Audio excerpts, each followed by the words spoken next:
Bonjour à tous, et on a le plaisir de se retrouver aujourd'hui pour parler d'un sujet qui va être, ma foi, assez passionnant. Passionnant déjà parce que c'est un sujet qui nous porte tous. On va beaucoup discuter de tendances. Ça y est, on commence à attaquer cette fin d'année et il y a eu beaucoup de changements dernièrement. Donc, qu'on va essayer de se projeter. On va se projeter sur un sujet très particulier aujourd'hui, sur les tendances du recrutement effectivement en 2025. C'est en train de bouger à vitesse grand V. On parle beaucoup de données, on parle d'intelligence artificielle et puis surtout on parle d'automatisation parce qu'il faut améliorer tout ça. Et pour ça, on a cette chance aujourd'hui d'avoir trois experts. Donc déjà, merci d'être venus. Ils vont se présenter, mais je vais déjà rapidement introduire leur nom. Donc Julien, bonjour. Audrey, pareil, et Pierre-Michel qui vont nous joindre. Ça va être direct en fait. Je vais vous laisser vous présenter rapidement. Déjà, qui vous êtes, c'est important qu'on comprenne votre expertise, d'où vous venez. Et puis, grosso modo, l'IA. Mon but, c'est pas de faire une heure encore sur un sujet dont on a parlé, reparlé. Donc, donnez-moi quelque chose d'un peu nouveau par rapport à ça, pour qu'on puisse déjà se dire, ok, ça va être un peu différent. Donc, on va démarrer par toi, Julien.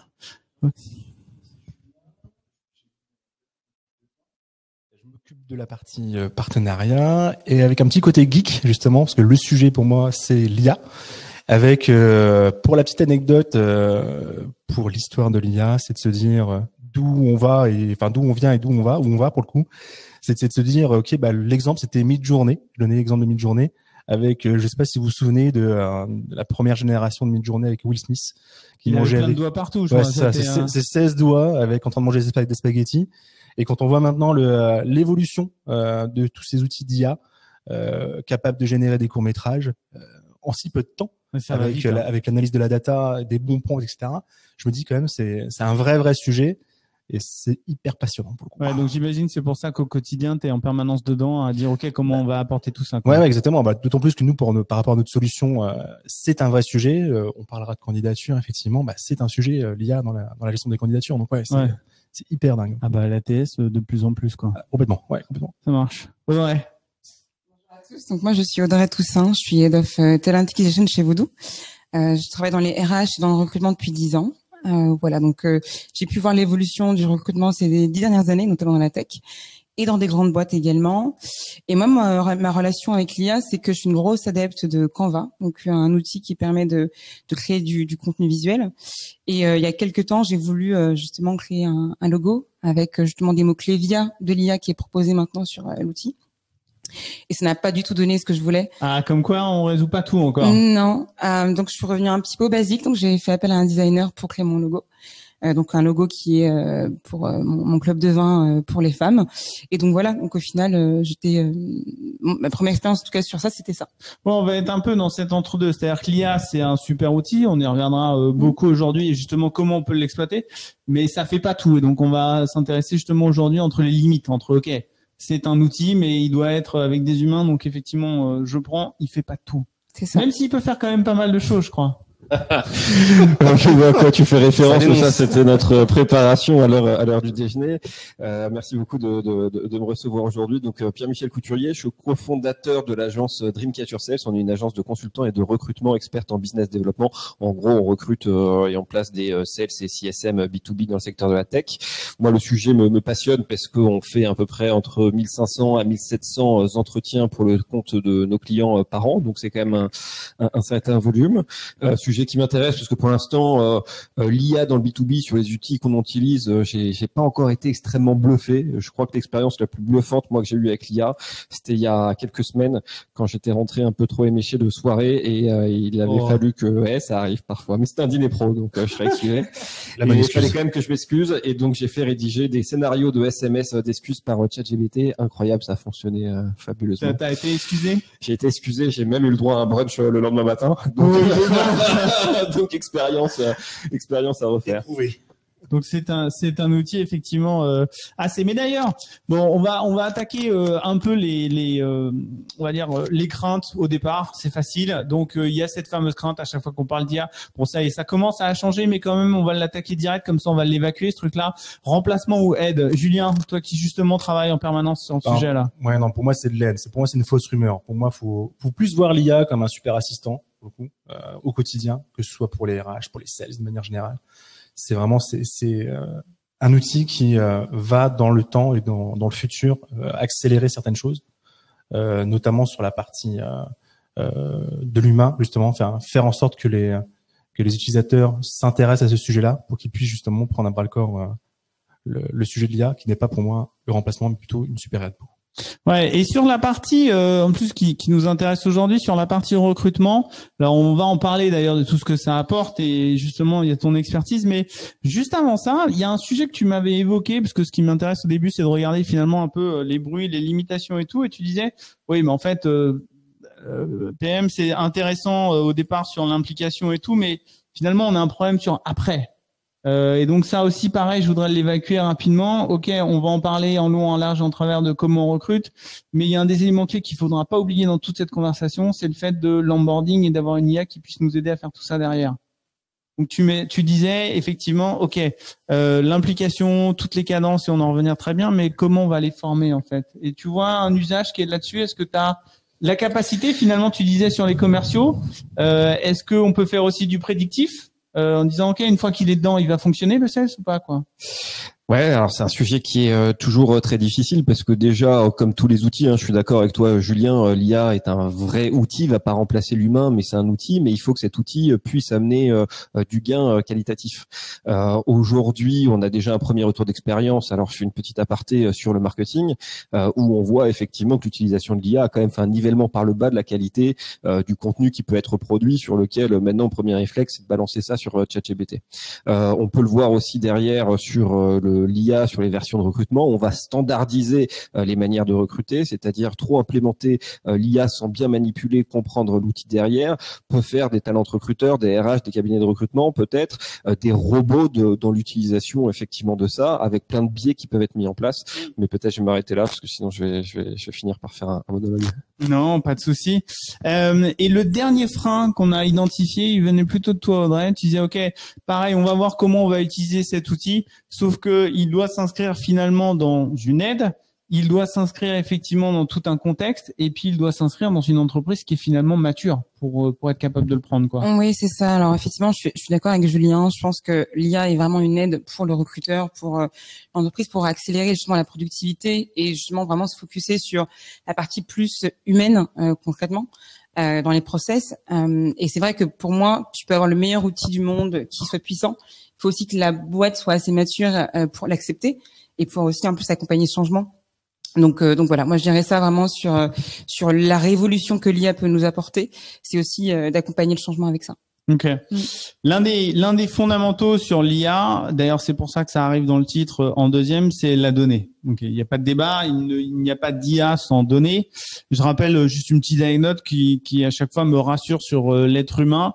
Un enfant de 3 ans, pour reconnaître un vélo, il faut lui montrer 3 et au bout de 3, il a compris ce qu'était un vélo. Une IA, il lui en faut 300 000. Donc déjà, on se dit, c'est bon, notre capacité. Alors peut-être que demain, on aura, et c'est comme tu l'as évoqué, ça va tellement vite que ça montre. Mais l'élément clé, c'est effectivement la donnée, l'apprentissage. Et je vous ai donc interrogé sur ça en disant, OK, avant de voir tout ce qu'on va être capable d'optimiser avec l'IA, déjà, on va regarder quelles données. Et là, j'ai été très surpris, je vous avouerai, et agréablement surpris, parce que vous trois, vous avez des données, vous m'avez fourni finalement des scopes très différents. Il y avait 3 styles. Il y avait les données qui sont fournies par le candidat, donc au travers de leur CV, on reviendra avec toi PM. Il y a les données effectivement pour analyser le candidat, donc ce qu'on va injecter finalement dans les outils, les ATS. Et puis Audrey, tu mentionnais même dans le recrutement, c'est-à-dire la productivité des équipes de recrutement, toutes les données qui vont être. Et ça, donc il y a finalement ces 3 sujets. Donc ça va être notre premier gros modèle. On va s'intéresser à ça. Du coup, moi, j'ai adoré. Allez, on va prendre le premier. Les données qui sont fournies dans le candidat. Les sales. Bon, allez, je suis un ancien sales, donc je vais le permettre. Ces menteurs invétérés de ce qu'ils racontent sur leur CV. OK, comment on vérifie tout ça et comment cette donnée-là, on va pouvoir l'exploiter? Alors, je viserai pas alors, j'ai jamais dit attention que les sales c'était des menteurs invétérés, loin de là. Je pense que le sujet de la data, parce que l'IA se base sur de la data, donc pour qu'on puisse utiliser la data, enfin l'IA comme un outil d'aide au recrutement, il faut que la data soit qualitative. Or, si on est vraiment dans le sujet aujourd'hui du recrutement, sur quoi se base cette data? Elle se base sur 2 choses. 1, le CV. sauf que toute la problématique des CV, c'est que ils ne reflètent pas forcément le parcours de la personne. Donc demander à une IA de manger un CV pour savoir s'il correspond à la scorecard, on va se retrouver uniquement avec des candidats qui ont mis les bons buzzwords pour réussir à se faire sélectionner. Parce qu'il y a aussi derrière, c'est une sorte de duel avec l'entreprise pour réussir à passer les étapes. Et il y a même maintenant des outils SaaS en ligne à destination des candidats qui leur font des CV qui sont adaptés avec les bons mots-clés comme le SEO pour se faire ressortir par l'IA. Donc il y a déjà un premier biais qui est mis en place.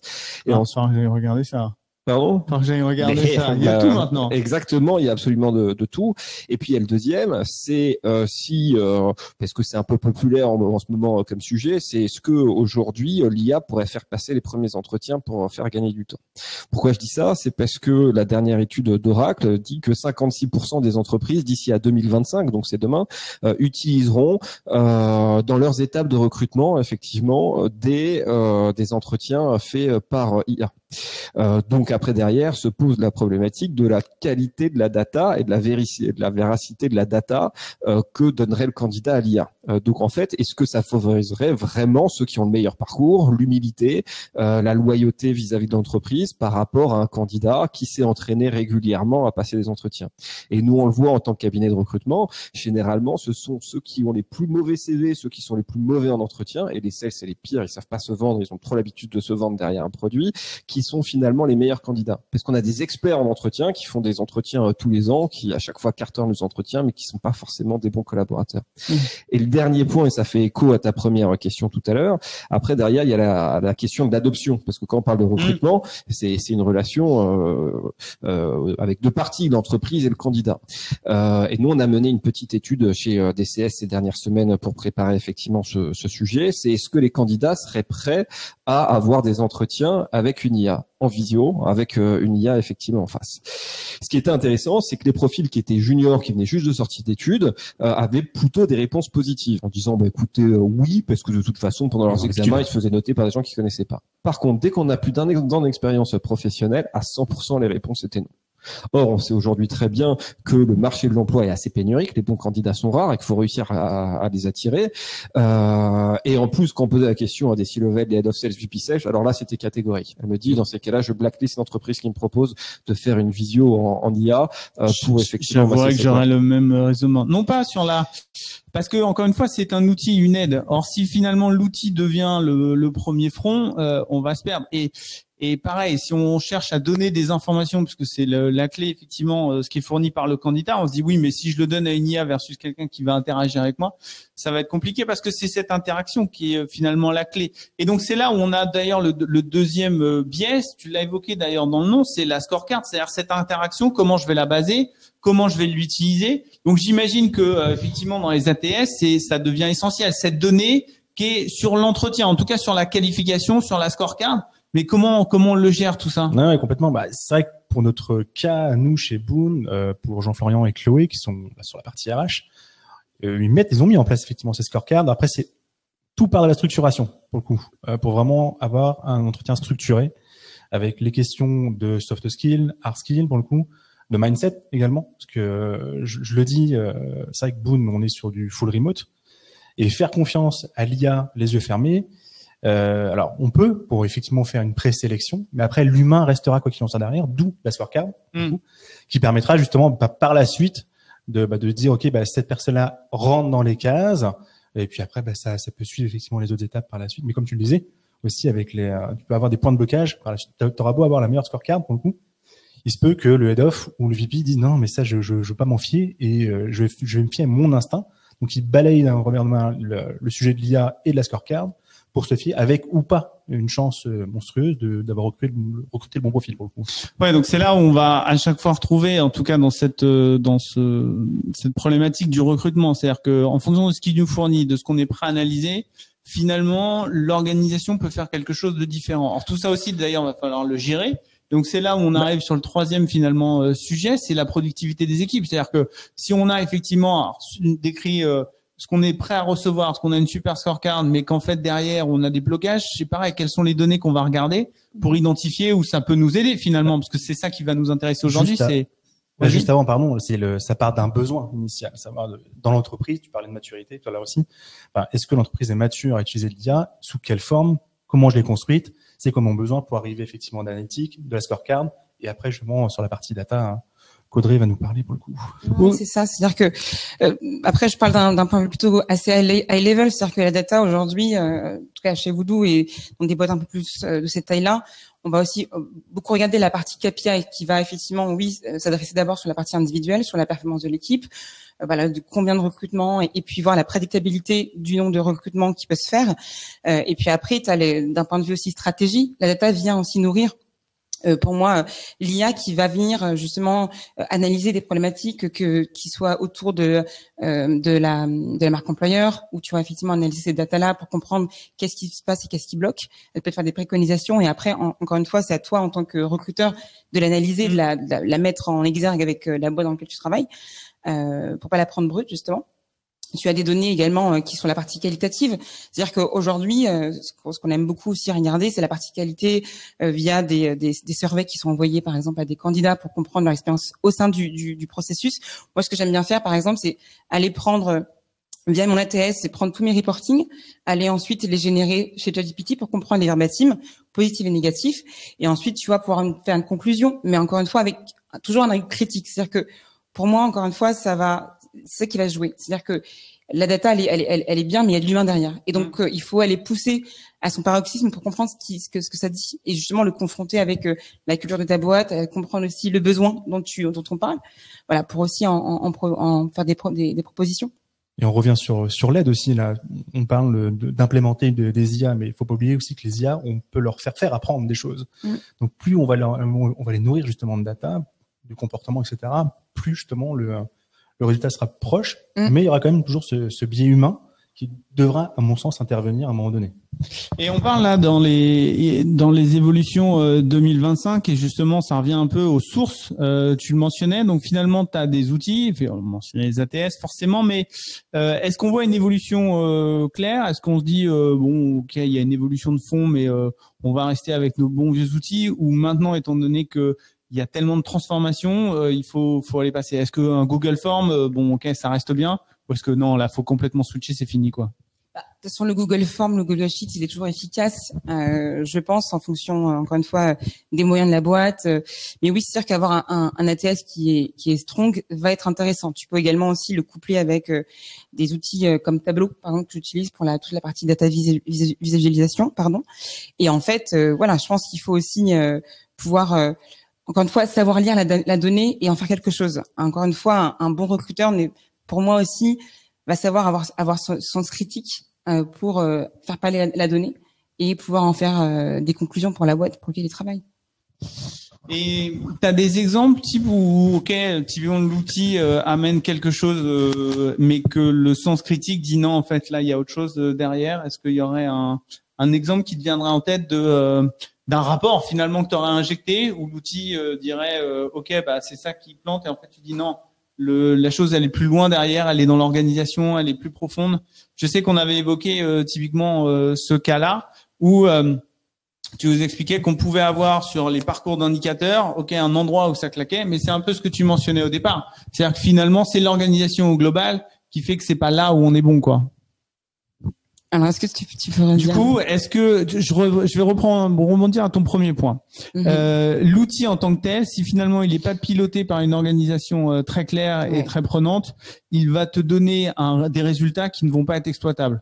Est-ce que je cherche à deviner au travers de cette question, c'est quelle est l'influence finalement de la lecture? Est-ce que tu es obligé de complètement comprendre ta culture de société pour le lire, ou à la limite tout le monde peut demain y aller dans cet outil et se dire non mais c'est bon, il me donne des résultats clair. Alors, je pense qu'effectivement, comme je disais, pour moi, la culture de la boîte va influencer aussi, pour moi, l'interprétation de la donnée. Si jamais je suis ce que tu me dis, pour comprendre encore une fois les bloqueurs, pour comprendre où est-ce que dans le processus de recrutement, où est-ce que ça va pêcher et pourquoi, et donc du coup pousser encore une fois l'analyse, ça peut souvent être justement un facteur humain qui va faire que ça bloque. Par exemple, on parlait tout à l'heure de managers qui peuvent être moins formés. Voilà, c'est dans quelle mesure aussi l'entreprise va apporter ce change management sur l'outil. Donc la formation et finalement on revient aux choses assez classiques qui est la formation pour justement accompagner la lecture de la donnée. Ouais, on a l'humain. Mais alors du coup, pour voir comment on va accompagner l'humain, on va descendre là, un peu plus profond. Ça y est, on va parler de l'automatisation parce que souvent quand on parle de productivité, on parle d'automation. Donc on va descendre. Quel est le premier truc à finalement mettre en place en fait? Tu mentionnais toi en disant quand on regarde finalement les outils de productivité, ok, le pré-tri, le scoring, l'analytique, les messages. Moi, j'y connais rien personnellement. Non, c'est vrai, mais en tout cas pour la partie ATS, pour la partie recrutement, la première chose en tout cas, c'est la suggestion de profil. Par rapport, j'en parlais, on a des postes ouverts, les recruteurs nous disent en 24 heures, 48 heures, j'ai reçu 300 CV. Enfin, faut s'imaginer se palucher 300 CV à la mano. Donc là, pour le coup, le fait d'avoir cette data et un peu cette IA derrière va permettre de faire une première présélection. Déjà, juste cette partie-là. Et puis après, l'analytique des dashboards qui vont arriver derrière aussi. Par rapport à, on en revient au scorecard, aux différents process que les recruteurs peuvent avoir. C'est des choses qui vont effectivement améliorer et aider tout ça. Donc pour moi, effectivement, ça vient de là, déjà de base. Et par contre, toi, tu avais pris le contre-pied de ça en disant oui, mais il y avait quand même des failles un peu dans ce problème parce que finalement, il y a des biais d'analyse, quoi. C'est-à-dire que là, si tu as une IA qui fait un pré-tri et un pré-scoring, et j'imagine un peu dans le département sales, ok, tu vas clarifier, mais c'est peut-être pas le meilleur. D'ailleurs, c'est ce que tu as évoqué. Ouais, c'est ce que je commençais à dire. C'est pas une crainte réelle que j'ai, mais ça peut être quand même un sacré biais, puisque en plus ce sujet est extrêmement complexe. On pourrait en parler pendant des jours entiers, parce que le recrutement c'est déjà un sujet de société. Quel est le rôle de l'humain face au travail? Donc quel est le rôle qu'on veut donner à la machine pour laisser l'opportunité à quelqu'un de rebondir? Tiens, je rentre pas dans la scorecard, je veux rentrer chez mon manager. J'ai fait 15 ans de carrière militaire, je suis pas une scorecard. Je dis ça parce que on a un super militaire. Avant, et finalement ils t'ont laissé ta chance. Est-ce que si jamais effectivement il y avait eu à l'époque de l'IA qui aurait fait le tri dans les 300 CV, est-ce que ton CV serait ressorti de l'eau avec comme compétence capacité à recharger un FAMAS en moins de demi-seconde? Exactement. Vivre en survie. Voilà, je caricature mes propos. Donc il y a déjà ce premier sujet. Deuxième sujet sur la productivité, je trouve que maintenant sur les entreprises, sur nos méthodologies de recrutement et la manière dont on est équipé, on va gagner quelques points de productivité au fur et à mesure, c'est-à-dire que nous on utilise un outil, alors on n'a pas testé encore Ringo en recrutement, mais on testera, on utilise un outil qui s'appelle Nuta, qui va nous faire des comptes rendus automatisés d'entretien. Donc ça fait gagner un temps de dingue, parce que quand t'as dit je confirme, c'est l'une des fonctionnalités les plus demandées sur Ringover là. Dès qu'on l'a mis ça en ligne, hop, c'est bon. Tu m'étonnes, tu passes 30% de ton temps à taper les comptes rendus d'entretien ou de rendez-vous, c'est sûr que ça te fait gagner des gains de productivité de dingue. Mais on est dans du gain de productivité. Et je trouve qu'on prend une entreprise, c'est la personne qu'elle veut recruter, c'est la personnalité qu'elle veut recruter. Je trouve qu'on est déjà bien équipé, on va gagner des points de productivité. Et je pense qu'on prend le problème à l'envers, et c'est pour ça que mon anecdote était aussi très personnelle sur un côté B2C, comment j'ai utilisé l'IA. Je trouve que la personne qui est plus perdue dans le recrutement et qui a le plus besoin d'aide, c'est le candidat finalement. Le candidat, il est en poste, il veut changer de boîte, il a eu 2-3 expériences qui ont été malheureuses, il a une volonté de carrière, mais il sait pas comment s'y prendre. Et là, il a vraiment besoin d'aider une IA pour apprendre à communiquer avec des recruteurs, pour apprendre à communiquer dans une boîte, pour apprendre à se projeter, à quel niveau de salaire. Et finalement, je trouve que le problème, il n'est pas abordé du niveau d'entreprise, mais vraiment à aborder du niveau du candidat, et que les outils d'IA qui doivent sortir pour améliorer le recrutement doivent s'adresser finalement aux candidats qui, eux, se retrouvent avec tiens, je vais te faire un entretien en IA, t'es parmi 300 candidatures, nous on en fout le remote, un peu de TT, des opportunités de carrière. Le candidat aujourd'hui est perdu. C'est très complexe. Je vais rebondir sur ce point. Je pense pas l'aborder là, mais il me semble, tu m'as dit quelque chose que j'ai trouvé encore plus pertinent dans cette adaptation. Tu peux t'arrêter là. Non, mais je vais aller parce qu'effectivement, on parle là d'IA, des tendances de recrutement, finalement au service de la société. Tu m'as dit, mais attendez, en fait, de nos jours où on a besoin de s'adapter finalement, où tu disais, la société a ses propres valeurs, sa propre culture, et elle doit traiter un nombre de CV impressionnant, certes. Ok, mais pour recruter finalement, il faut aussi que le match se fasse de la société vers le candidat, mais du candidat vers la société. Et tu disais, c'est dommage qu'à l'heure actuelle, finalement, le candidat, lui, il n'est pas une IA. Alors même s'il y en a une pour faire son CV, mais une IA à la limite pour dire est-ce que mes valeurs sont en corrélation avec celles de l'entreprise. Parce que bien sûr, toutes les entreprises vont se survaloriser et dire nous on fait ci, nous on est les meilleurs et tout, mais Mais j'ai trouvé ce point ultra clé en disant, OK, mais comment on s'adapte en fait? Comment le candidat peut s'adapter?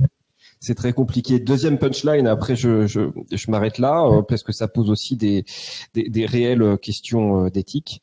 Attends, j'ai perdu le fil de ma pensée, c'est une catastrophe. Bon, ça me reviendra tout à l'heure. Pas de souci. En plus, c'était une grosse punchline.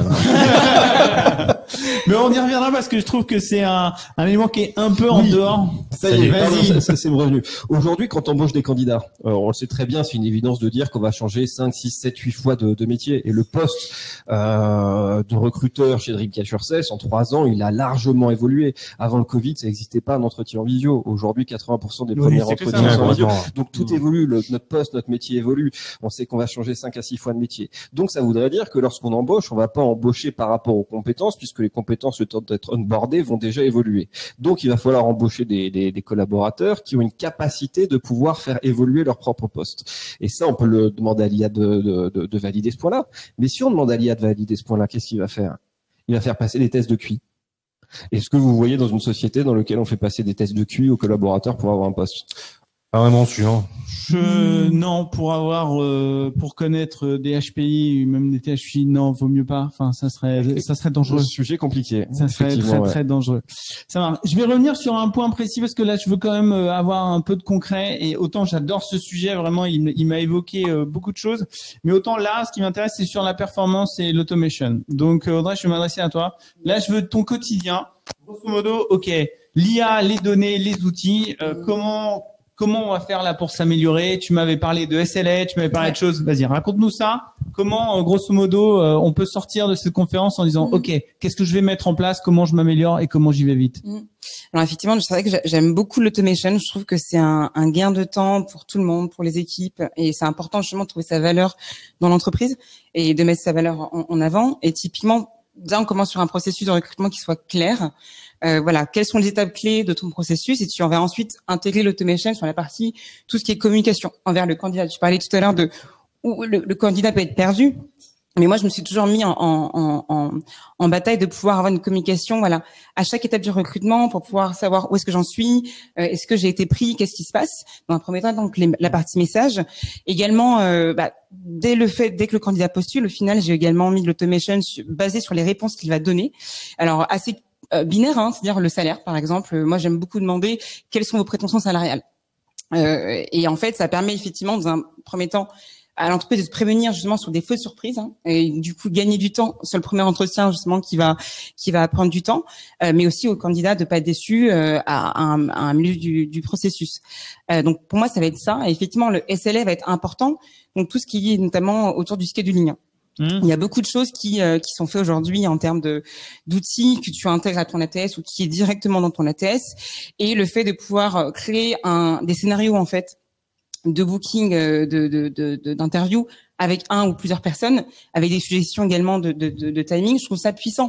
Et j'ai un exemple très concret, c'est-à-dire que quand en 2022 j'ai intégré Voodoo, on avait un time to hire à 40 jours. Donc le time to hire, c'est vraiment basé sur l'expérience du candidat.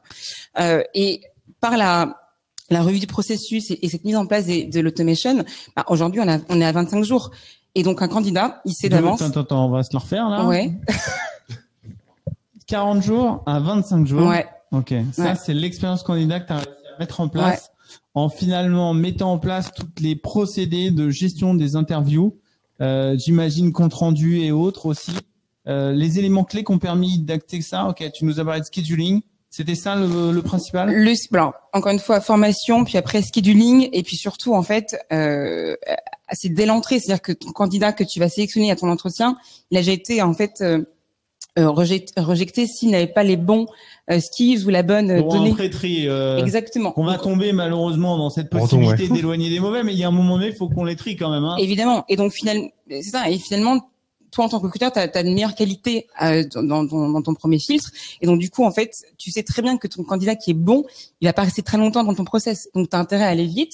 Et c'est vrai que, en fait, la chance aussi chez Voodoo, c'est que le recrutement, encore une fois, ce n'est pas qu'une affaire de recruteur.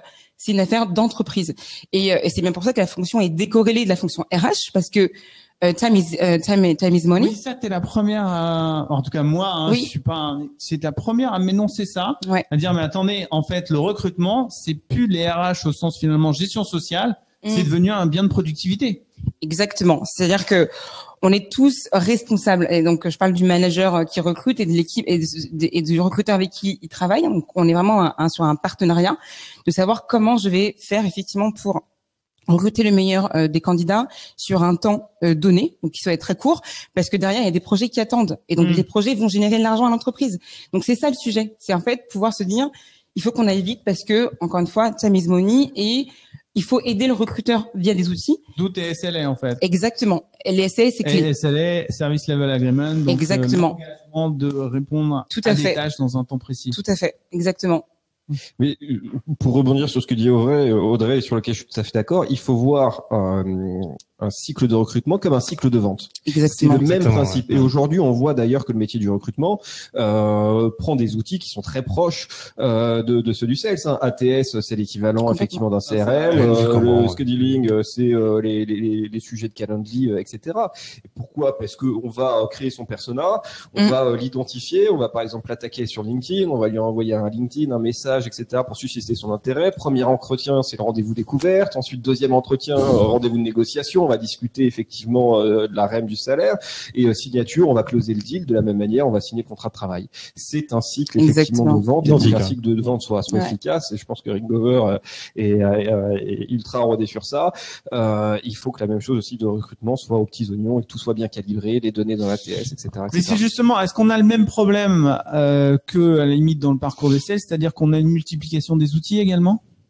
Ouais, c'est un gros sujet. Hein. C'est ça l'un des problèmes parce que l'IA, la donnée, c'est super, mais finalement, moi j'ai un ami qui m'a dit un jour cette phrase, il m'a dit le problématique qu'on a de nos jours, c'est que si tu te poses une question, il y a un outil qui va y répondre. Donc il y a un moment donné, on va être noyé en fait d'outils. Ça va être ça le même problème ? Moi, mon point de vue aujourd'hui, c'est que pour la partie recruteur, pas pour la partie candidat, en tout cas d'un point de vue de cabinet de recrutement comme nous, on a déjà tous les outils qui permettent de tout faire. On a des job boards, on a des ATS, on a des LinkedIn recruteurs, enfin, etc. Il faut vraiment que l'IA soit encapsulée dans les outils déjà existants. On utilise Brand Manager. Il faut qu'on puisse utiliser l'IA dans Brand Manager. Je sais que ça va être une release. J'espère que tu ne trahis rien. Je ne trahis rien. Donc ça c'est très cool. Et c'était le problème qu'on a vu sur les sales stack sur l'année 2023 et aussi pourquoi il y a eu beaucoup de churn un peu sur les SaaS sur la sales stack ou pour le market, c'est quand tu démarres ta journée, parfois tu as trop d'outils. Tu ouvres ton LinkedIn, ton Slack, ton WhatsApp, ton ATS, ton CRM HubSpot, ton Notion, ton Alors c'est quoi le bon Slack pour un recruteur? Le bon Slack, la bonne stack pour un recruteur. T'as 8 onglets ouverts. Et dans 8 onglets ouverts, se dire que t'as de la donnée dans 8 onglets. Et généralement, tu dois foutre de la donnée dans 8 onglets. Donc, c'est foutu. Donc, aujourd'hui, la meilleure recruiting stack, c'est ça là. Bah, il faut un bon ATS. Ça, c'est sûr et certain, ce que disait Audrey. Quand tu as un cap de recrute comme nous, il faut avoir toutes les job boards pour faire tout le sourcing, etc. Et après avoir LinkedIn, faut limiter à 3-4 onglets. Parce qu'après, nos clients, c'est Audrey, par exemple, qui a besoin d'avoir, elle, 3 CV ultra qualifiés qui correspondent à sa scorecard, qui sont des pépites qui sortent déjà du lot pour justement, par nous, son time to hire passe de 25 à 10 jours parce que ses collaborateurs ont le temps. Voilà comment se coordonne. Tu valides le stack? Ouais, je valide et je dirais effectivement donc l'ATS, le Slack. Alors Slack, effectivement pour moi je suis une adepte, c'est important de pouvoir communiquer rapidement. Et maintenant tu peux même intégrer des personnes externes. Donc en fait ça permet effectivement avec les candidats. Avec deux personnes d'un autre réseau. De la structure. Ouais. Voilà, de la structure. Et voilà, donc t'as ça, t'as LinkedIn, et tu peux aussi avoir, comme je le disais, tu peux aussi intégrer l'IA dans tout ce qui est Assistana en entretien. Donc tu peux avoir une IA qui va te générer tout ton compte rendu directement. Je prends ça à MetaView par exemple. Le gain de temps que tu as, c'est phénoménal, parce que effectivement, là où par exemple si je prends le time to hire où tu peux avoir des difficultés, c'est le temps au moment où tu rencontres un candidat et le moment où tu vas rentrer ta note dans l'outil. Des fois, il peut se passer plein de jours parce que du coup, tu fais tellement de choses que t'as pas le temps et tu oublies ce qui s'est passé. Là, c'est on valide et on passe à autre chose. Tu vois, clairement, c'est ce qui était mentionné effectivement tout à l'heure. On l'a vu là. On a même mis en place les comptes rendus automatiques et tous les retranscriptions sur les visios. Avant, on le faisait sur les appels téléphoniques. Maintenant, on le fait sur les visios et a priori, les gains de productivité, on en est à il y a qu'à voir les produits. Hein. Il y a déjà Ringover et Kenpower, déjà vous l'avez. Oui. Il y a sans les citer, il y a Mojo Cockpit aussi. Donc il y a une vraie recrudescence de ces outils-là. Tu parlais de Muta aussi tout à l'heure. pour moi, je le connais aussi, c'est un bon outil pour le coup. Et tu vois, je pense que ces questions d'outils posent aussi une question actuelle business. Hein. On sort de la Winter Tech 2023 qui était assez catastrophique dans la tech, sur quel est le rôle de l'entreprise. Le rôle pour moi de l'entreprise, c'est de se positionner sur son cœur de métier, et le rôle du chef d'entreprise, c'est de faire de l'allocation de ressources. C'est-à-dire que moi, boîte de recrute, je vais recruter, je vais faire 1500, 1600 entretiens par an. Je vais pas développer mon propre ATS. Je vais le sous-traiter à une boîte. Je vais prendre bon manager qui va le faire à ma place. J'ai besoin de recruter 40, 50 personnes dans ma boîte. Je vais avoir 2-3 professionnels du recrutement, mais ça a été l'erreur de beaucoup de boîtes dans la tech en 2023. On va pas prendre 10 talent managers en interne parce que c'est pas le cœur de métier. Nous, on fait 180 recrutements par an pour nos clients. Eh ben, on est obligé de voir 1500 à 1600 candidats en entretien. Donc, on a préca le téléphone entre 3 et 4000 pour réussir à faire 180 recrutements. Parce que c'est plus productif de la même manière, ou c'est plus productif de passer par un ATS. Donc, faut faire aussi attention à vouloir le faire en interne, à vouloir développer ces outils en interne, ou passer par des outils aussi déjà existants qui fonctionnent très bien sans trop les démultiplier non plus. Ouais, en même temps, la problématique de ça, c'est que d'intégrer finalement tous ces outils, on a un vrai souci là sur le change management. C'est un terme qui est revenu quand même plusieurs fois. J'imagine que toi, tu dois y être confronté, Julien, en permanence, parce que finalement, tu as un outil, ok, mais ta principale limitation, elle doit pas être dans l'outil. Non, elle n'est pas spécialement dans l'outil. Avant tout, c'est l'humain de manière générale. Avant toute chose, faut que, quand on parle d'IA ou d'analyse de données, il faut surtout penser à se former et à s'informer sur ces types d'outils-là. Pour pas non plus partir un peu comme un lapin pris dans les phares d'une bagnole qui découvre l'IA. Ou la data, ça c'est vraiment quelque chose qu'il faut. C'est l'éducation de manière générale. Faut s'y intéresser, faut se former. Il y a surtout que les outils, ils émergent à une vitesse folle, par une petite brique, puis après par des plus grosses. Les intégrations. On parlait des recrutements, mais après le défi aussi après de la boîte, c'est de garder ces talents-là. Donc, on parle de culture d'entreprise, etc. Ça, il faut aussi. C'est pas le tout de recruter, mais il faut aussi bien les amener. Donc après, il y a aussi pas mal d'outils qui sont derrière la culture d'entreprise.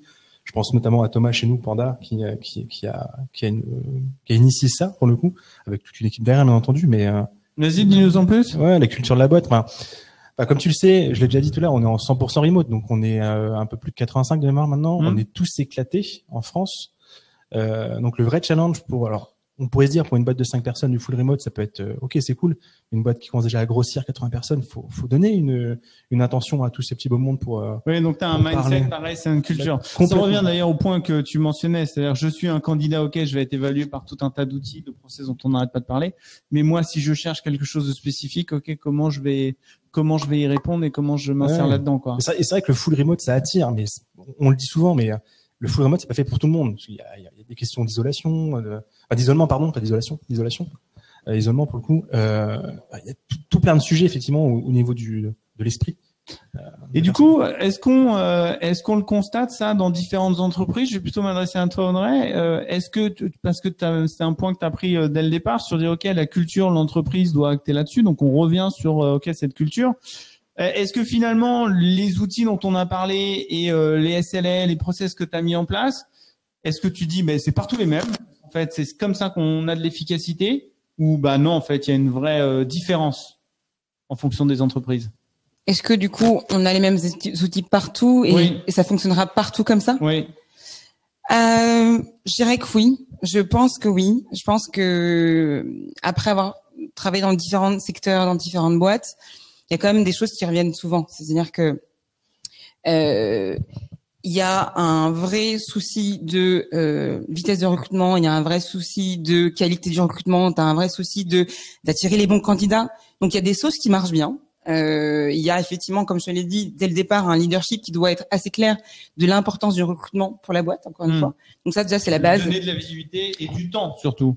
Exactement. Donc un leadership qui doit être clair sur l'importance du recrutement dans la structure et que c'est un partenariat entre le recruteur et le business, ça c'est le second point.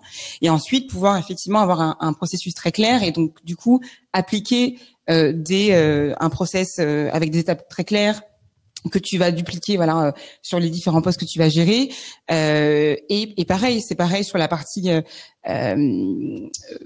candidat expérience. Ça, l'expérience du candidat, elle va, pour moi, j'espère pas qu'elle change d'une boîte à une autre et elle va changer en fonction de la maturité, encore une fois, de la boîte, de l'intérêt et de l'importance que le recrutement a dans la boîte.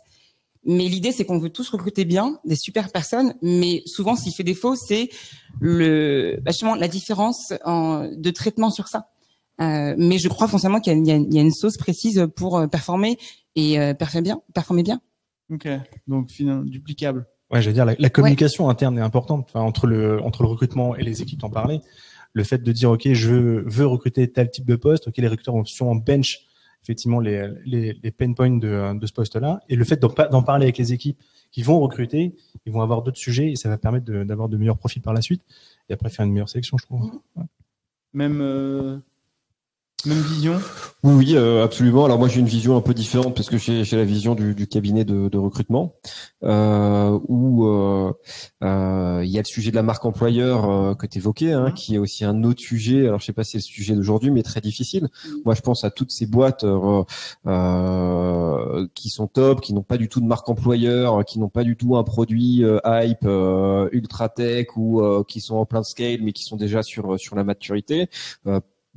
Pour ceux qui nous regardent aujourd'hui, s'ils sont dans cette situation, c'est vrai que leur contrainte est un peu différente parce qu'ils n'ont pas 300 personnes qui candidatent lorsqu'ils font passer une annonce.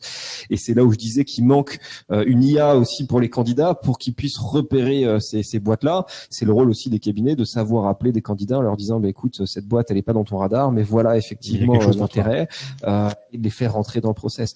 Mais par contre, qu'est-ce que c'est agréable quand on a des boîtes comme Audrey chez Vodou qui sont ultra carrées parce que c'est ça. Et les principaux dégâts liés au recrutement, c'est parce que la boîte en face, elle est pas structurée, et de la même manière, le candidat est pas structuré. Et je pense que il pourrait passer de 25 jours à 15 jours peut-être, si le candidat était plus réactif. Si lui-même, il avait un calendrier sur lequel Tapropria pouvait positionner ses propres dates, pouvait envoyer les comptes rendus d'entretien, avait le temps de renvoyer lui aussi sa perception des entretiens. Donc je pense que le problème, il est là aussi. Il joue sur les deux. S'il y a ouais, j'allais dire, si je peux vite fait prêcher pour ma paroisse, Boon Manager, on a monté un partenariat avec une boîte qui s'appelle Wobi, qui s'occupe de toute la partie pré-boarding, onboarding, et tu parlais de ces sujets-là. Ils traitent justement cette partie-là avec des alertes côté candidat, comment bien démarrer, onboarder ta phase de candidature. Pour le coup. Et justement, il y a un sujet qui revient très régulièrement. Vous parlez du temps d'onboarding, donc ça, ok, c'est un indicateur clé. Là, moi, ce que j'aimerais avoir de vous trois, c'est les indicateurs clés. Donc, allez, je démarre. C'est quoi pour toi, si tu devais donner des conseils justement aux gens qui sont avec nous aujourd'hui, qu'est-ce qu'il faut aller contrôler pour avoir demain finalement la stack, on en a parlé, ok, tu as mentionné différents outils, mais maintenant va falloir suivre ces indicateurs pour être aussi bien structuré. On a tous envie d'être aussi structuré qu'Audrey. Donc, ouais, bien sûr. Ouais, c'est sûr. Non, c'est vrai qu'en termes de KPI, enfin, de mon point de vue, déjà, c'est la bonne complétion de son ATS et de sa fiche candidat. Si effectivement on a une fiche candidat qui est tout éclatée, on aura beau avoir la meilleure CV texte, pas pour autant qu'on va ressortir les bons candidats. Donc, effectivement, il y a un vrai travail de complétion. Pour moi, c'est le premier item. Pour pouvoir vraiment donc structurer. Le pourcentage de données au sein de la fiche. Ouais, exactement, ouais. Ok, ça c'est clair. Un indicateur clé. D'autres. On en parlait, mais moi c'était le taux effectivement de traitement du candidat. J'ai reçu mon CV, sous combien de temps je peux le traiter, dans quelle étape il est passé, est-ce qu'il a accepté, refusé, prochaine étape. Ça pour moi c'est 2 KPI pour moi hyper intéressants. Le temps de traitement. Ok, j'entends. Audrey, même question. Ouais. Je suis sûr que tu as une liste longue comme le bras. La spécialiste. J'en ai plein, mais je pense que je vais peut-être en garder que 4.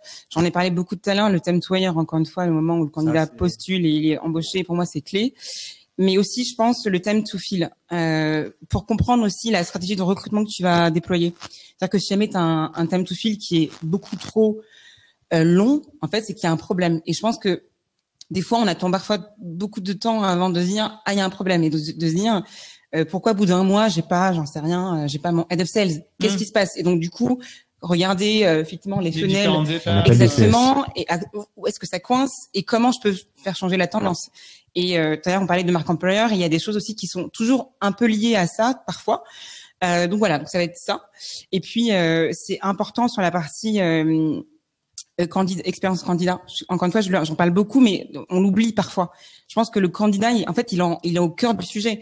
C'est que pour lui, ça peut être un ambassadeur, tout comme ça peut être aussi un détracteur. Donc en fait, ton candidat peut être ton client de demain, peut être voilà. Donc en fait, il faut vraiment porter attention aussi à comment il le ressent, et donc du coup prendre encore une fois prendre le temps de regarder les verbatims qu'il va partager et comment toi tu vas aussi te renforcer et aller passer les messages aussi au business pour leur dire écoutez les mecs, voilà aller-retour. Exactement, si vous voulez recruter, en fait il faut qu'on change ça, et voilà comment on va s'y prendre. Voilà. Okay. La communication. Nous, nos KPI, bon, je pense qu'ils sont assez classiques pour beaucoup. Hein. C'est nombre de candidats qui ont été sourcés, nombre de candidats qui ont été préqualifiés. Donc, c'est les 10-15 premières minutes pour vérifier s'ils correspondent à nos besoins chez nos clients. Nombre de premiers entretiens passés chez nous en interne. Nombre de candidats présentés aux clients. Et puis après, chez clients, R2, R3, en regardant à chaque fois un peu les étapes, comme la cycle de vente, hein, sur le time to hire, le temps passé sur chacune des étapes. Ces KPI-là, moi, ce qui m'intéresse vraiment in fine, c'est l'origine des profils, d'où ils viennent. Nous, on s'aperçoit que 60% c'est de l'approche directe via LinkedIn, 20% vient de la cooptation, et c'est un chiffre qui augmente d'année en année parce que tout peut pipoter, tu peux pipoter pendant tes prises de ref, mais nous maintenant on s'est rendu compte que notre métier c'est de connaître la réputation de chacun et les top performers de chaque équipe. En fait, c'est vraiment un métier de réseau pur et dur maintenant le recrute. Si tu veux apporter de la valeur par rapport à des boîtes qui sont maintenant outillées, et ce qui m'intéresse aussi dans l'IA, ce qu'on faisait avant à la main, avec des stats du Google Sheet, c'est en fait les patterns. Tiens, on s'aperçoit que chez nous en interne, on a un problème entre le R2 et le R3. Tiens, on va peut-être accompagner nos clients à mieux s'améliorer sur ce passage d'étape. Ou tiens, chez nous en interne, le R4 en ce moment ça close pas, c'est un problème de marché, c'est un problème de référencement candidat. Ou alors chez un client, tiens, ça bloque toujours à la même étape. Ah bah tiens, c'est l'étape avec le head of sales. Est-ce que le head of sales il est d'accord avec cette scorecard? Est-ce qu'il balance pas des conneries en entretien? Parfois on voit des choses un peu farfelues à l'ancienne. Devant moi ce stylo, comme si on était dans un film, etc. Enfin voilà. Ça existe encore, ça existe encore. Alors qu'il y a des manières de challenger un sales qui sont bien plus efficaces. Déjà de lui dire de vendre son offre de produits et services de sa boîte actuelle ou de sa précédente boîte. Là, il est censé le maîtriser et là, il est censé vous faire un pitch de vente nickel. Et donc ça, l'IA doit nous aider à analyser ces patterns et repérer là où on doit accentuer nos efforts et à l'inverse diminuer certains efforts. Quand on voit qu'on a un bout de pipe qui est trop gros, avoir 300 candidats, alors c'est cool, mais on peut se dire est-ce que l'annonce a été bien rédigée? Est-ce qu'on l'a mis sur le bon canal? Est-ce que c'est normal? Nous aussi, parfois, il y a des annonces sur lesquelles il y a des bouchers qui postulent. J'ai rien contre les bouchers, mais sur des postes de head of sales, parce que le conseiller Pôle emploi lui a dit que tu avais la tchatch. Donc, on s'est dit, attends, il y a peut-être des canaux aussi sur lesquels on diffuse des annonces, sur lesquels il faut qu'on arrête. Et ça, on s'appuie, et je pense qu'on va s'appuyer de plus en plus sur de l'IA pour analyser cette data, diminuer certains efforts et accentuer d'autres efforts. Finalement, analyse des canaux comme du marketing sales classique. C'est du sales. C'est du sales. Exactement. Et tu parlais de rédaction, effectivement, de plus en plus d'IA rédactionnelle pointent leur bout de leur nez. C'est bon servir, ça beaucoup. D'ailleurs, je prends sur les perspectives futures. Alors, pareil, on va pas dévoiler la roadmap ou autre, mais comment 2025, pour moi, c'est déjà demain, en fait. Donc, ça peut être 2025-2026. Ouais, alors tu parlais de cooptation. Pour moi, la cooptation n'est pas morte, hein, clairement pas. Au contraire, je pense effectivement, ça je pense que ça reprend du feu de Dieu. Même nous, déjà en interne, quand on a un poste sourd, le premier biais, c'est la cooptation. Donc, les recruteurs tapent déjà en interne pour savoir qui peut venir. Et après, par la suite, je pense que dans le futur, l'IA prendra de plus en plus de place, mais toujours dans une notion d'assistanat, d'aide, et non pas. Je prends toujours l'exemple, si vous vous souvenez du film iRobot avec Will Smith, encore un peu de plus, où les robots prenaient le pas. Ben là, je pense pas que ce sera vraiment le cas. C'est vraiment l'IA qui va aider à construire des comptes rendus, construire des offres d'emploi.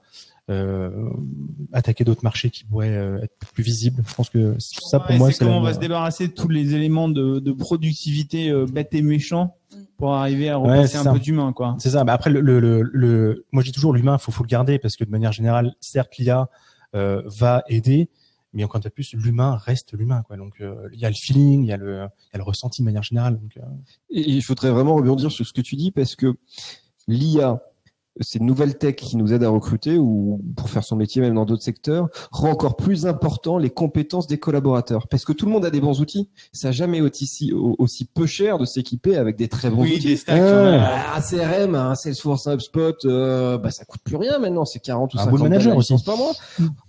ouais, peut-être 100 ou 200, etc. Ça dépend des tarifs que tu négocies, tu viendras me voir. Non, ça dépend combien on est. 300 ici, je peux te dire que... je sais. Mais en fait, tout ça pour dire qu'avant, il y a 20 ans, t'étais en fichier Excel pour faire ton truc parce que t'avais pas les moyens d'avoir un CRM. Donc aujourd'hui, le marché est ultra compétitif parce que brand manager, je sais pas si tu es pris parce qu'on est client, mais pour quelques dizaines, centaines d'euros, t'as une licence brand manager qui te fait un super ATS, qui gère les CRA, etc. Ringover aussi la même chose, pour quelques dizaines d'euros, tu passes tes calls, ça te fait la retranscription et toutes les boîtes maintenant sont équipées de super outils. Donc en fait, ce qui fait la différence de productivité, c'est l'humain. Et c'est ça l'antagonisme qui est fou aujourd'hui, c'est que plus on met de la tech, plus l'humain devient important pour le succès de nos entreprises. Et l'humain aussi dans sa capacité d'accompagnement, ce qu'on a évoqué tout à l'heure. C'est-à-dire que le change management va devenir clé. Et l'accompagnement. Et donc finalement, ça revient au point que tu mentionnais, mais comment on s'assure que ça c'est perçu par le top management, qu'on y met bien les moyens, parce qu'effectivement, ok, on peut avoir déjà des outils, donc faut qu'ils le valident. Et après, faut mettre complètement un change management assez important, donc un processus de changement important. Comment on fait pour convaincre là-haut que ok, on y va? Alors, je dirais que après 10 ans et avoir eu différents boss, je dirais que en tant qu'RH, ça sert à rien de batailler si jamais, encore une fois, le leader n'y croit pas. Donc, en fait, il n'y a pas de secret miracle. Je pense que c'est, encore une fois, c'est un alignement des planètes. C'est surtout le fait que, pour le CEO, le recrutement, c'est clé. Le recrutement va générer des super projets, donc va générer de l'argent. C'est très classique et très simple. Donc, à partir du moment, en fait, tu es aligné à ça, en tant que culture d'entreprise, on va tous aller dans la même direction. Tu vois, et je rebondis un petit peu sur la partie sur Julien, c'est que oui, l'IA va nous aider demain en tant que recruteur sur le gain de temps, la productivité, et demain aussi, probablement la partie prédilection aussi de comment tu arrives à demain passer de tant de personnes dans ton équipe à temps. Je pense que il y a plein de choses qui peuvent amener des scénarios, mais je suis convaincue qu'un candidat vient aussi dans une boîte par l'émotion. Tu vois, on parle de culture, c'est une émotion qui va faire que le candidat va dire je signe. C'est pas l'IA. Oui, c'est une culture, c'est un mindset. Exactement. Donc en fait, voilà, moi j'ai hâte de voir tous ces outils qui vont se développer pour nous faire gagner du temps et nous permettre nous d'être créatifs, de nous focus sur la qualité et d'avoir une vraie valeur pour le business. C'est ça le sujet en fait, pour un bon recruteur. Une vraie valeur, parce qu'effectivement la notion de culture, elle ne transparaît pas. C'est quand même pas la chose qui est la plus facile à voir, surtout quand tu le dis en quotidien. Donc finalement, de pouvoir se débarrasser de toutes les tâches peu productives va te permettre de monter sur de la valeur. C'est ça. Ok, c'est toujours ce qu'on recherche, c'est ce que tu mentionnais aussi tout à l'heure, comment on est capable d'amener de la valeur. Petit tour de table rapide, en une phrase, si vous deviez résumer le sujet, ok, tendance 2025, à quoi il faut se préparer et là où il va falloir insister. Julien? Moi, je pense qu'on est qu'au début de l'aventure de l'IA et plein de belles choses vont arriver, que ce soit sur du rédactionnel, conversationnel pour le coup aussi. Je pense qu'on est vraiment sur un triptyque humain, data, IA qui va faire des éclats du coup 2025-2026. Ouais. Ok. C'est un vrai sujet pour nous en tout cas en interne. Ah, je pense qu'effectivement la roadmap va être bien remplie. L'équipe des devs sont prêts en tout cas. Ça marche. Audrey? Je dirais que par rapport au nombre d'outils dont on a parlé aujourd'hui, je dirais que en tant que recruteur, il faut être effectivement un bon gestionnaire. Je pense que l'outil va être la base, les outils vont être la base de ton travail, mais il va falloir encore une fois pouvoir mettre l'accent sur la qualité auprès du candidat, auprès du business, et montrer quelle est la valeur humaine, les qualités dans les soft skills. Donc on parle pas aussi via l'IA. Quels sont les soft skills qui vont te permettre demain de t'adapter et qui vont te permettre de vraiment d'apporter une valeur dans le processus de recrutement à une boîte, à un candidat. Pour moi, ça va être ça le challenge. Vraiment mettre de nouveau l'humain au cœur du sujet par rapport à tout ce paroxysme d'outils qui sort. Ouais, qui va permettre de se les approprier. Exactement. Et finalement, on peut avoir les meilleurs outils si on se les approprie pas, il va pas se passer grand chose. Tout à fait. Et on sent que la capacité à les prendre et à répondre au SLA est assez cruciale. Je prends. Moi, pour conclure, je dirais que si on prend un peu de hauteur, l'intensité concurrentielle n'a jamais été aussi forte. Les marchés sont ouverts. Dans la tech, on est en compétition avec des boîtes en Suède, en Argentine, aux US. En parallèle de ça, le recrutement n'a jamais été aussi important pour faire face à cette concurrence. La preuve, c'est qu'on en parle pendant 1 heure et qu'on pourra en parler encore pendant des heures. Donc, il faut plus recruter à l'arrache. Recruter aujourd'hui est devenu technique. On peut pas seulement le faire au feeling. Il faut s'équiper effectivement des bons outils. Et de la même manière où lorsqu'on a une problématique, on se fait accompagner par un cabinet d'avocats, on doit dev un site, on se fait passer par une agence. Et on a après des référents dans l'entreprise qui savent parler avec des professionnels du métier. Le recrutement, c'est des skills importants, c'est un savoir-faire qui est important. Et il faut plus le faire à l'arrache. Faut soit recruter des personnes qui sont ultra compétentes, dont c'est vraiment leur métier, et ou se faire accompagner par des professionnels du sujet. Mais on peut plus, comme la vente il y a 20 ans, faire le recrutement n'importe comment. Ça nécessite ses étapes, ses tech et son savoir-faire.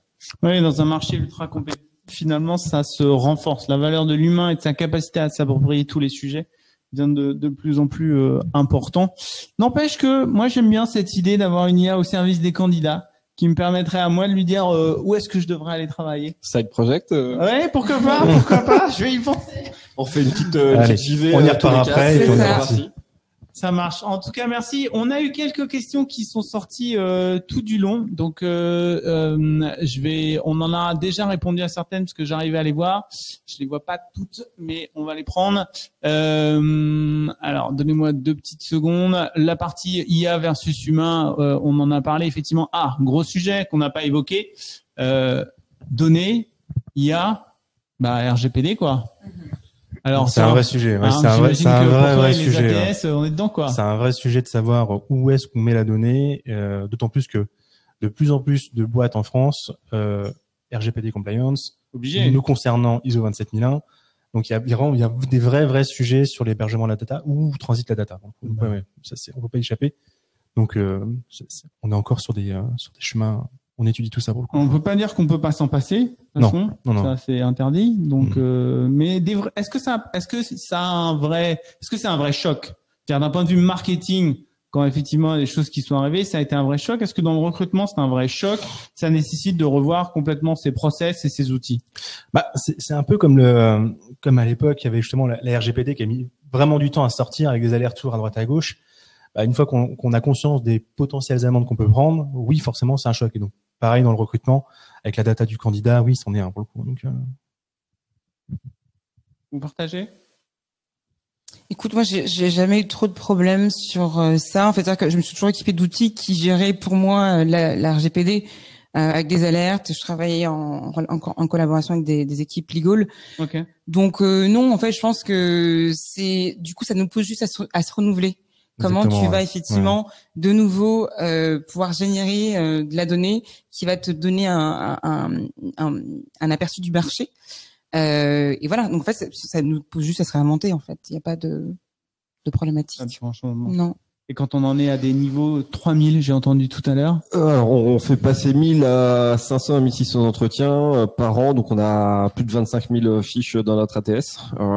Donc le RGPD, c'est un vrai sujet. C'est extrêmement technique. On pense que personne n'est nickel à ce sujet-là. Hein. Tu mets dans tes notes, il a un caractère qui est punchy, dynamique, même des termes très positifs. In fine, normalement, c'est interdit, puisque t'as pas le droit de recruter selon la personnalité de la personne. Or, quand t'es sales, tu veux quelqu'un qui a la personnalité qui correspond à ton ADN, etc. Mais même dans les autres équipes, sans parler de la notion de l'âge, du sexe, etc., etc. Donc, en fait, faut être très sobre dans les DT, dans les comptes rendus d'entretien. Et celui qui gère ces sujets de RGPD, c'est celui qui a fait passer l'entretien. Et lui, il sait s'il peut faire le match. Donc, ça peut être très limitatif. Aujourd'hui, la tech nous permet de faire énormément de choses. Mais en fait, maintenant, c'est plutôt les lois qui vont nous réguler dans l'utilisation de la tech. Je pense qu'on ne pourra pas aller aussi loin que l'IA nous permet d'aller par la réglementation et par des sujets d'éthique qui, je pense, vont être de plus en plus débattus. Moi, je me souviens dans une précédente boîte, on était formé justement par la DPO sur comment bien écrire ton compte rendu justement pour éviter ces sujets-là, de parler de sexe, etc. de manière générale. Je peux te donner un autre exemple. Je te donne des exemples. On avait utilisé un outil au tout début de Dreamcatcher Sales, fin 2014, début 2015, qui faisait des tests de personnalité pour les candidats. On trouvait ça top. Apport de valeur. Tiens, tu recrutes chez nous, on t'envoie compte rendu d'entretien, le résumé d'entretien, le CV, plus un test de personnalité pro, sales engineer, machin, etc. On est rentré, on était en process d'appel d'offres avec la Poste, donc on leur a fait effectivement toutes les valeurs de leur apporter et on s'était fait bâcher au premier round. Heureusement l'année suivante on est rentré, on est référencé maintenant là-bas, mais parce que on faisait passer des tests de personnalité. Ah bon ? Exactement. Voilà, donc RGPD ou pas RGPD, c'est toujours effectivement compliqué. Donc effectivement, donc depuis on a supprimé les tests de personnalité de nos process. Mais en fait, qui fait passer les tests de personnalité, c'est l'humain. C'est moi ou mes équipes quand on fait passer les entretiens. Et c'est parce que on connaît bien Emmanuel que on sait que quand on va devoir recruter pour toi dans quelques mois, bon, c'est la personnalité des sales et des CSM qu'il faudra. Voilà, et comme ça, je fais un peu ma vente en live. Il place bien son cabinet. On va rester dans ce thème par rapport à une des questions qui est arrivée. Pourquoi le nombre d'entretiens s'est allongé ? Tiens, PM, tu gardes le sujet. Je te passe la patate chaude. Je reprends. Pourquoi le nombre d'entretiens s'est allongé ? Et c'est vrai que je constate qu'il y a quelques années, on passait quand même moins d'entretiens. Et maintenant, j'ai l'impression qu'on s'est mis ceinture, bretelle, parachute, et que le nombre d'entretiens s'est allongé. Enfin, j'imagine d'ailleurs, vous devez le voir dans l'outil. Ouais, l'outil aussi, il doit avoir que dire, ok, avant il y avait dans 3, c'était claqué, maintenant, ça c'est. Ouais. Pourquoi ? Alors, je pense que ça répond à une problématique de place. C'est-à-dire que il y a des boîtes qui ont recruté moins qu'avant. Donc du coup, si elles recrutent moins qu'avant, elles veulent essayer d'avoir la meilleure qualité possible. Okay. Donc s'assurer que tu as des gens de la RH ou du business, des stakeholders, des peers, le CEO, voilà, soient intégrés pour que ce soit une décision unanime. Donc on se fait moins confiance individuellement, on a plus besoin du groupe. Je pense que on a envie de mettre plus la qualité dans le funnel que de dire on recrute à tour de bras. Okay. Mais c'est après, pour moi, ça peut être aussi une tendance qui peut changer, justement. On parlait tout à l'heure de t'employer, en fait, ton candidat, s'il a 15 entretiens sur 2 mois, donc ça va pas le faire. En revanche, s'il a 15 entretiens sur 2 semaines, why not? Mais tu vois ce que je veux dire, c'est en fait, il faut une bonne balance, en fait. On a toujours le temps, en fait. C'est pas tant le nombre à chaque fois, mais le temps. C'est ce qu'il va apprendre et c'est ce que tu vas apprendre de son entretien. Qu'est-ce qui va ressortir de ça? Pourquoi est-ce qu'on a donné du temps à cet entretien? En fait, je suis encore une fois pour la partie data. Qu'est-ce que tu apprends de cet entretien-là? Ouais, non, j'allais dire oui aussi. Ça va être aussi l'écueil de la société. Dans les précédents recrutements, ils sont peut-être plantés et ils ont mis un peu plus de process, un peu plus d'intellectuel en disant ok, je veux plus structurer mon recrutement parce que forcément un recrutement ça a un coût. Et bon, bah, si on a du churn à peine rentré, donc c'est peut-être aussi pour ça aussi que le nombre d'entretiens s'est allongé. Ok. Il y a aussi un autre phénomène, c'est le phénomène visio. C'est-à-dire que maintenant, on fout tout le monde dans les échanges. Avant, tu faisais un meet avec quelqu'un. Maintenant, tu en mets 4-5 dans la visio. Tu te dis, comme quand on met tout le monde en copie, c'est un peu la même chose. Donc, l'effet parapluie, quoi. Et après aussi, il y a des, alors ça, c'est un grand débat. Ça va peut-être vous faire bondir, je sais pas. Mais après aussi, il y a des nouveaux types d'entretiens qui sont apparus. Comme par exemple, le culture fit, qui dans 90% des cas est une grosse connerie, c'est-à-dire qu'on fait rencontrer le candidat à ses futurs collaborateurs. Mais en fait, avec toutes les dérives, on pourra en faire un live talk complet avec toutes les dérives, qu'en fait, ça fait des équipes mimétiques. C'est du mimétisme, quoi. C'est vraiment l'entre-soi. Et en fait, on se rend compte que parfois, il y a des top candidats qui passent pas parce que il s'est pas entendu avec machin, qui lui, c'est un peu le leader d'opinion, le coq dans la basse-cour, et il s'imagine pas picoler avec eux à la fin du soir. Moi, c'est ce que je dis au head of sales. Le mec, ou la nana, pardon, il a toutes les compétences. Je vous parle comme si j'avais le head of sales, ça m'arrive souvent en face de moi. En lui disant, écoute, tu t'entends pas avec lui, c'est pas ta cam. Oui, mais si c'est parce que ça veut dire que les clients à qui tu t'entends pas, lui, il va s'entendre avec les personnes à qui tu t'entends pas, et réciproquement. Et c'est ça dont tu as besoin dans tes équipes. C'est cette diversité-là. C'est pas un nivellement par le bas de compétences, c'est un nivellement par le haut, justement, de diversité, effectivement, des profils. Et parfois, tu as des entretiens qui arrivent, il a tout bon, il rentre dans la scorecard, il a toutes les compétences, mais quelqu'un est pas sûr, il a un doute, il le sent pas, il a pas le feeling. Et là, on passe de quelque chose qui est très cadré, on veut intellectualiser le nom d'entretien, tout d'un coup ça pète, d'où l'importance d'analyser les patterns avec l'IA, ce qu'on discutait tout à l'heure. Oui, à nouveau sur la donnée. Ok, j'entends parfaitement. Ça va rebondir sur une autre question que je trouve un peu provocante, mais que j'aime beaucoup. Est-ce que finalement le recruteur n'est pas destiné à se transformer en simplement fournisseur de données parce qu'il va injecter tout dans les ATS, il va récupérer tout sur les process et tout, il va essayer de cadrer, tout va être la relance automatique, et donc finalement, ça génère de la donnée, mais c'est plus le cœur. Je vais la prendre, Audrey, ça te parle? que le recruteur est juste un simple. Ouais, c'est la question effectivement qui est posée. Comment faire en sorte que oui, le recrutement ce soit pas maintenant juste fournir de la donnée aux différents managers, d'avoir automatisé toute une recruiting stack, d'avoir tous les messages automatiques et de dire voilà, maintenant j'ai poussé toute la donnée, donc débrouillez-vous quoi. Ouais. Alors je prends l'exemple, je fais une analogie avec quand tu rentres dans un magasin. T'as les prix sur les vêtements, et pourtant ce qui peut te faire basculer sur un achat d'un truc que tu n'avais pas prévu à la base, c'est le vendeur qui va te donner une super expérience, voilà, pour te convaincre, te parler, t'expliquer la marque par exemple, et tu vas dire c'est super, je vais acheter ça. Donc en fait, comme je te le disais tout à l'heure, oui, on développer son attractivité. C'est la partie émotionnelle qui va effectivement être importante, c'est la partie mise en avant de la culture, et c'est la personne que tu vas rencontrer en face de toi qui va faire ça. Et donc, du coup, l'outil va servir les tâches un peu ingrates. Le recruteur va servir justement à créer une expérience pour le candidat. Ok, j'entends. Merci, voilà. Intéressant. Pensez-vous... après, la notion, je sais pas s'il y a 9 questions ou il y en a en dessous. Je vois ok, 9. Ça marche. On en a couvert quand même pas mal déjà. Effectivement, sur la spécialisation, la personnalisation, la façon dont l'IA, le nombre d'entretiens et tout. Si on devait revenir à un terme, avant de clôturer ça, qu'elle allait être sur l'efficacité. Comment vous la définissez, vous, l'efficacité? Parce que moi, je fais toujours une différence entre l'efficience et l'efficacité. Mais dans vos métiers, dans le recrutement, ça fait penser à quoi? Et on finira là-dessus. Julien? Je vais dire, je passe la patate chaude pour le coup, parce que. Non, qu'est-ce que ça veut dire pour toi? Tout le monde y passera. Ouais, mais niveau efficacité, je pense que l'IA va vraiment, effectivement, on en parlait tout à l'heure, des scorecards, etc. Idéalement, dans un monde idéal, il faudrait que l'IA puisse analyser le compte rendu du recruteur et faire une notation et faire remonter les top profils directement.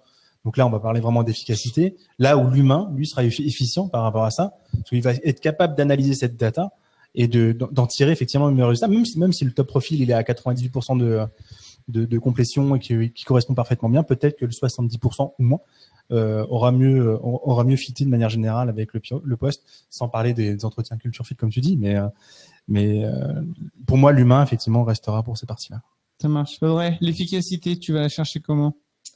L'efficacité, c'est je pense plutôt à une approche plutôt héroïste. Pour le coup, c'est la qualité, c'est combien tu mets et combien ça te rapporte, combien ça te fait gagner de temps et combien te faut-il de moyens pour y arriver. Pour moi, c'est ça l'efficacité. Ok, je prends. Je suis désolé, tout à fait aligné avec toi. Au bout d'un moment, KPI, Market Never Lie, est-ce que ça a rapporté plus que ce que ça a coûté à moyen terme? Parce que parfois, tu as des outils qui peuvent faire de la productivité à court terme, mais en fait, qui diminuent la créativité des collaborateurs. Donc, in fine, à moyen terme, c'est combien tu investis et combien ça te rapporte. Ouais. Je vais rebondir sur ce dernier point. Donc, finalement, on l'a vu tout au long de nos échanges. Ok, il faut vraiment que ça aide effectivement à améliorer. Il y a pas mal d'indicateurs, de SLA et autres. Pas se retrouver noyé dedans tel que tu le mettais. Effectivement, être capable de rapporter de l'humain. Donc c'est ça, on va dire les fondamentaux que vous ressortez du séminaire là. C'est ok, l'IA, la data, super outils, des stacks qui se mélangent, puisqu'un parcours de vente aussi qui s'est allongé, le nombre d'entretiens qui s'est allongé, donc des reminders, tout un ensemble d'outils qu'il va falloir pour faire finalement mettre en exergue l'être humain qui va accompagner ça et pas se retrouver effectivement un recruteur qui gère juste de la donnée ou qui va pousser et qui est capable de suivre quoi. Mmh. Donc a priori, on en est là sur ce sujet. J'espère que ça vous a en tout cas intéressé. Pas mal de choses à dire. Merci beaucoup. Déjà. Merci. Merci vraiment de votre venue et surtout de tout ce que vous avez apporté. Comme vous le savez, on en organise très régulièrement. La productivité, et là, en l'occurrence, la productivité pour le service de recrutement est un élément clé et important pour Ringover. On est ravis en tout cas d'avoir pu échanger avec vous, de savoir comment tout ça évolue, parce que oui, maintenant ça a évolué très rapidement. Pour reprendre ton exemple, c'est bon, les IA elles font des photos où il n'y a pas 40 000 doigts et elles apportent beaucoup de choses. Les outils effectivement et la recruiting stack, comme on l'a évoqué, peut apporter pas mal de choses si elle est soutenue par des êtres humains. Vous en avez fait une très belle démonstration. Merci et au plaisir.